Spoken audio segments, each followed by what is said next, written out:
네, 키워드로 시장 상황을 알아보는 시황 키워드 시간입니다. 오늘은 무거운 수요일인데요. 오늘도 10가지의 키워드가 준비가 되어 있습니다.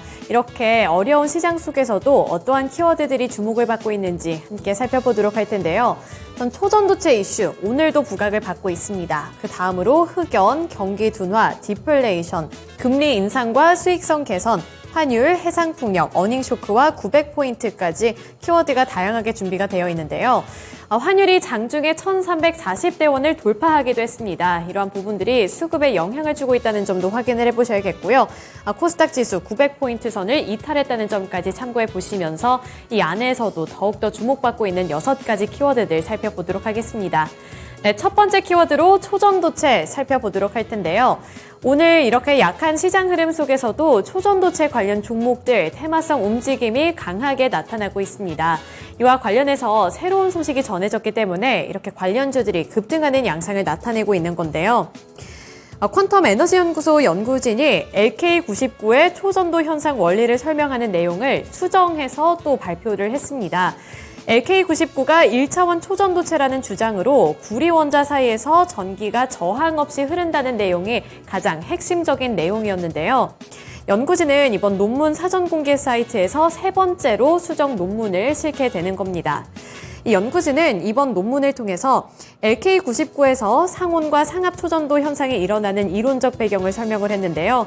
여기서 핵심적인 변화가 극저온이나 초고압에서 필요 없는 조건에서도 일어나는 초전도 현상을 설명한다는 것이 골자였습니다. 이렇게 핵심적인 내용이 수정 발표됨에 따라 다시 한번 기대감이 유입이 됐고요. 이구산업의 경우에도 18% 넘게 오르면서 6,890원 선을 터치하고 있습니다. 이구산업 같은 경우에는 앞서서 초전도체 관련 종목으로 분류가 된 바가 있었는데요. 구리 가공 전문 업체로 구리 등 비털 금속을 전문적으로 제조를 하고 있는데 이번에 수정 발표된 내용 중에서 상온 초전도 가능성 요인으로 납과 구리, 인이 이 산소와 결합한 구조에서 납 자리에 구리가 들어갔다라는 소식이 전해진 것이 호재로 작용이 되고 있는 겁니다. 따라서 구리 관련주로 엮이면서 이구산업도 함께 탄력을 받아 나가고 있다고 보시면 되겠고요. 아래로 덕성과 서원의 경우에도 27%에서 29%대까지 상승폭을 확대하고 있습니다. 덕성이 29% 넘게 오르면서 13,180원을 기록하고 있고요. 서원도 27.78% 오른 2,755원을 터치하고 있습니다. 그 아래로 신성 델타테크가 오늘부터 거래 재개가 됐습니다. 따라서 오늘 30% 상한가 꽉 채워 나가면서 52,000원에 거래가 되고 있습니다. 네, 이어서 두 번째 키워드 살펴보겠습니다. 그 두 번째 키워드로는 경기 둔화 살펴보도록 할 텐데요. 잠시나마 이 경기 둔화에 대한 우려감이 사그라드나 있었는데 오늘 다시 이렇게 경기 둔화에 대한 우려감이 번지고 있습니다. 중국에서부터 시작이 됐다라고 보시면 될 것 같은데요. 중국은 광범위한 경제 침체 속에서 최근 몇 달 동안 이 연속적으로 최고치를 기록했던 청년 실업의 월간 데이터 공개를 중단했다고 CNN이 현지 시간 기준 15일에 보도를 했습니다.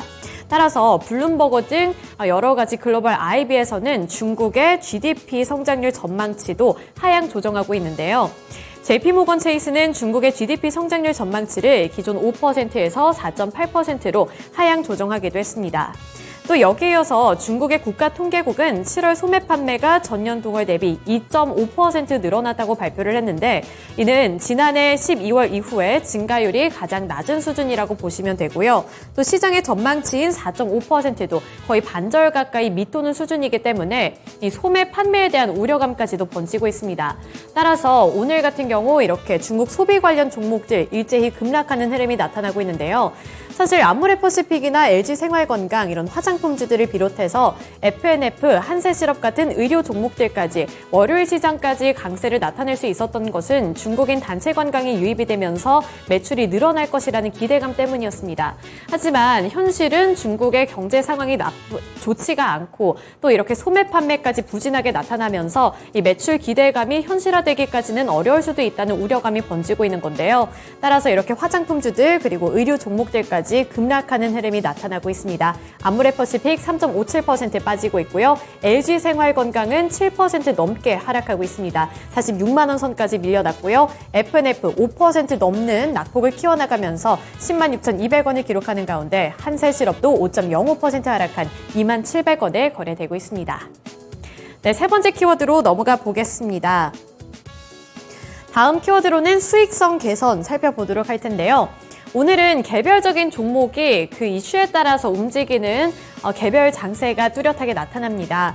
그중에서도 효성重工업이 1.75% 상승한 19만 1,400원을 터치하고 있다는 점도 체크를 해보시면 될 것 같은데요.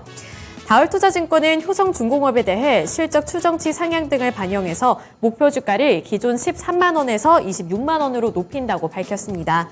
또 투자 의견도 매수를 유지했는데요.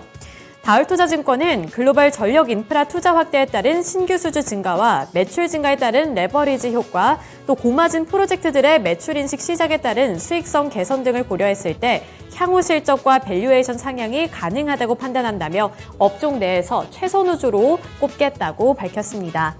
사실 7월부터 8월까지 이렇게 지속적으로 상승하는 그래프를 그려나가고 있다는 점도 고무적으로 평가를 할 수 있고요.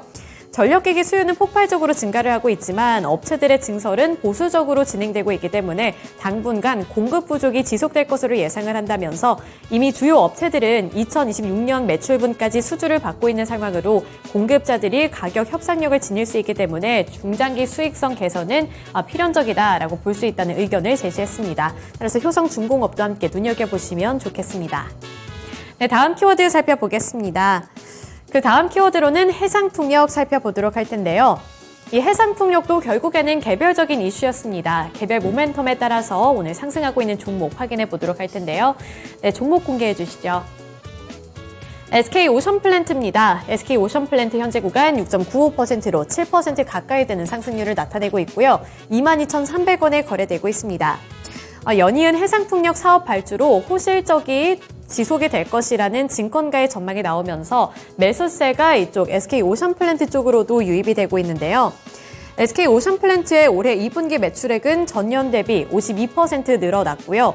영업이익도 48% 증가하면서 시장의 추정치를 대폭 상회했습니다. 여기서 앞으로 신규 수주까지도 늘어날 것이라는 증권가의 분석이 유입됨에 따라서 SK오션플랜트 쪽으로도 매수세가 유입되고 있다는 점 확인해 보셔야겠습니다. 네, 다음 키워드로 넘어가 보겠습니다. 실적이 계속해서 나타나고 있습니다. 발표가 되고 있는데 실적 쇼크를 기록한 종목들이 오늘은 하락하고 있는 흐름이 나타나고 있는데요. 어닝 쇼크 키워드 살펴보시죠. 오늘 두 가지 종목 살펴보겠습니다. 먼저 첫 번째로 첨보와 이마트 살펴보도록 할 텐데요.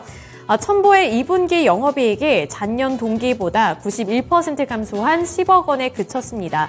시장의 기대치를 밑도는 수준을 나타냈는데요.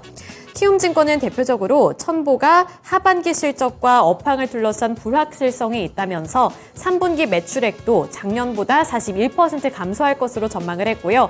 영업이익도 85% 줄어든 24억 원으로 전망을 하면서 목표 주가도 하향했습니다.